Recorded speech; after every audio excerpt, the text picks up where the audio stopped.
ইতিহাসের পাতায় এমন 3টি ঘটনা আছে যা আজও বিজ্ঞানীদের মাথা ঘুরিয়ে দেয়। আজকের ভিডিওতে ইতিহাসের এমন 3টি রহস্য জানাবো যার উত্তর আজও কারোর জানা নেই। নাম্বার 1, টাইটানিক ডুবে যাওয়ার ঠিক 14 বছর আগে মর্গান রবার্ট নামের এক লেখক দি রেক অব দি টাইটান একটি বই লিখেছিলেন। অবাক করা বিষয় হলো সেই কাল্পনিক জাহাজের নাম, তার আকার এবং তার ডুবার ধরন সবই টাইটানিকের সাথে হুবহু মিলে গিয়েছিল।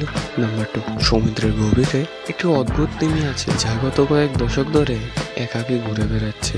একে বলা হয় লোনলি হোয়েল, কারণ এটি 52 হার্জ কম্পাঙ্কে গান গায় যা অন্য কোনো তিমি বুঝতে পারে না, তাই সে আজও একাকী রহস্য হয়ে ঘুরে বেড়াচ্ছে।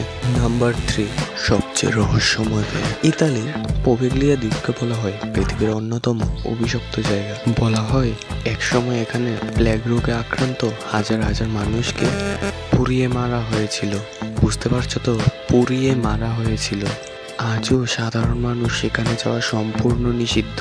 এর মধ্যে কোন রহস্যটা আপনার সবচেয়ে ভয়ঙ্কর মনে হয়েছে সেটি কমেন্টে জানান। আর এমনই আরও ভিডিও দেখতে কেফেক্স বাংলাকে সাবস্ক্রাইব করুন।